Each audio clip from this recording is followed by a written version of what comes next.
Kuna mama mmoja alikuwa ndani ya kanisa linaitwa Hekalu la Sulemani. Yule mama ameshika dini vizuri, lakini amepinda mgongo kwa miaka 40.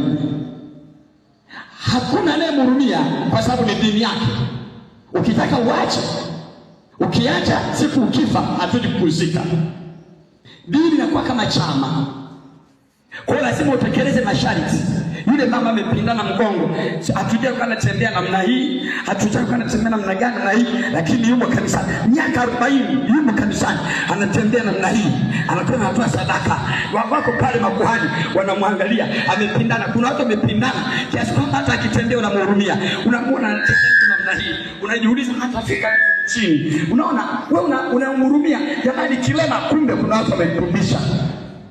Naona kuna mtu anaona kabisa nani anatembea namna hii, kabisa anatembea namna hii sana. Yaani jamani, unasema jamani huyu usimcheke azaliwa kilema, kumbe Yesu anasema amepindishwa. Shetani yuko anapindisha maisha ya watu. Unamwona tu kijana anakuambia alikuwa mzima tangu anazaliwa. Alipofika miaka kama 4 hivi akapata degedege, akapala ile mtoto. Kaangaika naye, fukiza vitunguu saumu, fukiza nini, fukiza peleka kwa mganga. Kuchomoka kwake akabaki anatembea namna hii. Kaza kwa mapenzi ya Mungu alizaliwa mzima, ila ikaletwa kitu degedege cha namna hii. Sasa alikuwa sana, yani hata hapo tunamshukuru Mungu, kumbe sio ni biashara ya shetani. Na hii ndio mimi naikataa kwa jina la Yesu. Haleluya. Kuna watu leo wanatembea ni burudani kwa wengine. Wachanganya na hii, wanasema wale kusini, unaona biashara yetu, unaona kazi ya mkuu, unaona huyu anataka mtu kuna mmoja anatembea tu namna hii, sema hii. Unasema alizaliwa mzima kabisa yani. Akiwa na miaka 6 likaja lindege juu likapiga. Likaja limwewe akaanguka. Alipoinuka hapa paralyze ndio amepigwa na macho.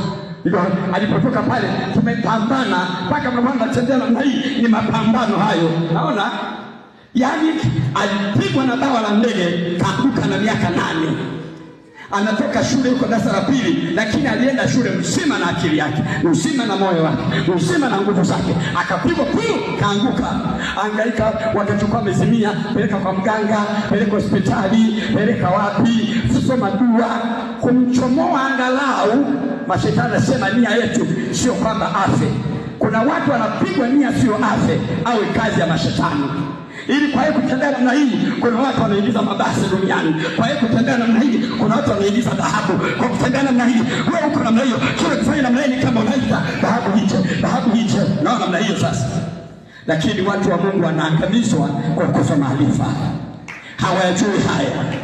Ndio maana mtu mwingine anakuambia leta mwanao tumuombee, anasema mchungaji hujui tu. Huyu mwanangu alipigwa na degedege, kuna kitu lilipiga, wanasemaga nikikupiga lile hauwezi kupona. Ukipona ni majaliwa ya Mungu. Ndio namuona hivi. Hata kwa hii hali tunamshukuru Mungu, umefungwa akili. Haleluya, haleluya. Mwambie mtu umefungwa akili.